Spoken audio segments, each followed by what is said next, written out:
कई बार लोग कहते हैं कि जब तक हम बहुत मेहनत नहीं करेंगे तब तक हमें सक्सेस प्राप्त नहीं होगी। और दूसरे प्रकार के लोग होते हैं, वो कहते हैं कि भगवान की कृपा के बिना कुछ भी कार्य सफल नहीं होगा। हम देखें 5 पांडव थे। हर पांडव में कुछ एक विशेष गुण था। जैसे युधिष्ठिर जो था वो रथ युद्ध में एक्सपर्ट था, अर्जुन था वो धनुष युद्ध में एक्सपर्ट था, भीम था वो गदा युद्ध में फेमस था, और नकुल सहदेव तलवार के युद्ध में फेमस थे। तो हर एक पांडव पावरफुल पर्सनालिटी थे, इंटरनेशनल चैंपियंस थे, बट वो अपना जीवन भगवान पे निर्भर रखते थे। उनके अंदर ये भाव था कि जब तक भगवान की कृपा है तब तक हमें सफलता प्राप्त होगी। इसलिए हमें अपना कार्य बेस्ट रूप में करना चाहिए और रिजल्ट भगवान पे छोड़ देना चाहिए।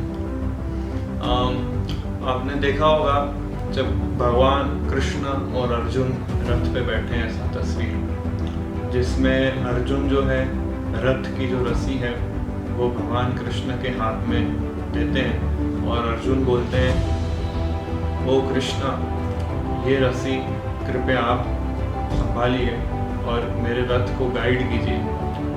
इस युद्ध मैदान में आप मुझे जहाँ ले जाएंगे, जिस दिशा में ले जाएंगे, मैं आपको फॉलो करूँगा, मैं आपके उपदेशों को पालन करने का प्रयास करूँगा, क्योंकि मैं कॉन्फिडेंट हूँ कि अगर मैं आपके आदेशों का पालन करूँगा तो सक्सेस डेफिनेटली मुझे प्राप्त होगी। इससे एक लाइन याद आती है, दीनबंधु दीनानाथ मेरी दूरी तेरे हाथ। हमें अपने जीवन की दूरी भगवान के हाथ में देनी है और फल जो है भगवान देंगे, हमें फल की आशा नहीं रखनी है। और एकदम विपरीत आप देखें भौतिकवादी लोग, फॉर एग्जाम्पल माइक टाइसन जो बहुत बड़े बॉक्सिंग चैंपियन थे, जब वो युवा अवस्था में थे वो कहते थे कि आई एम द चैंपियन और मुझे कोई हरा नहीं सकता, आई एम द बेस्ट।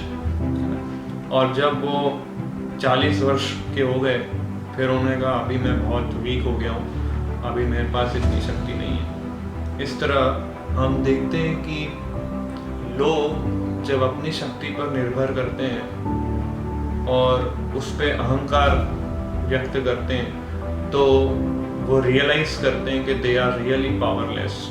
और इसके विपरीत जो पांडव थे वो हमेशा भगवान पर निर्भर रह के कार्य करते थे। तो ये भगवान पे निर्भर रहना ये कमजोरी की निशानी नहीं है, it is a sign of intelligence.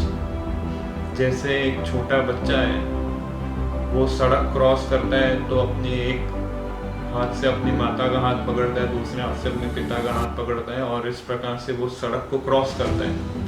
पर मान लो वही बच्चा अगर माता पिता का हाथ छोड़ के अपनी तरफ से सड़क क्रॉस करने का प्रयास करेगा तो क्या देखेगा, इस तरफ से बस आ रही है, उस तरफ से गाड़ी आ रही है और वो डर जाएगा, भयभीत हो जाएगा। बुद्धिमानी क्या है कि वो अगर माता पिता के डिपेंड रहकर अपना सड़क को क्रॉस करें।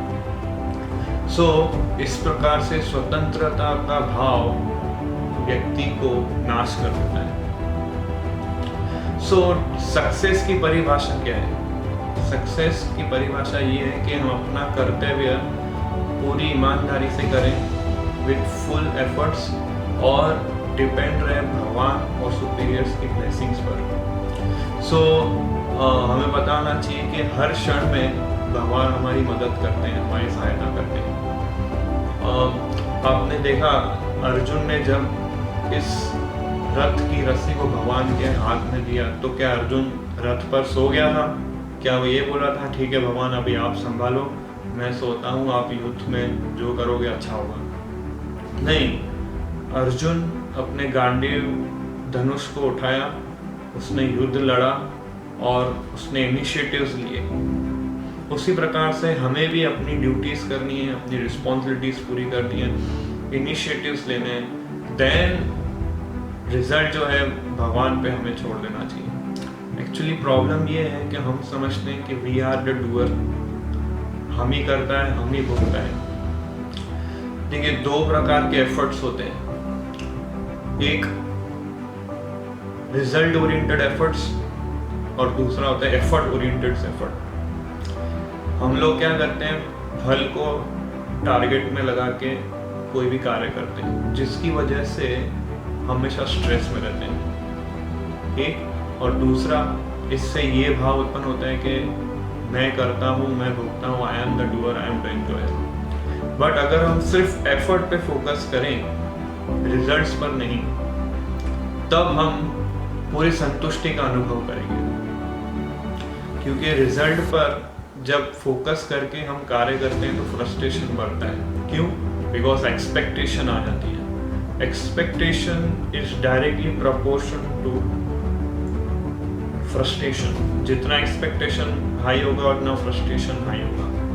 पर अगर आप एफर्ट ओरिएंटेड वर्क करोगे, then you will be satisfied, then you will be peaceful। और इस बात का भी हमें ध्यान रखना चाहिए, जब हम अपना कार्य भगवान पर निर्भर रह के करते हैं तो हमें फ्रस्ट्रेट नहीं होना है जब चीज़ें हमारे हिसाब से नहीं चले।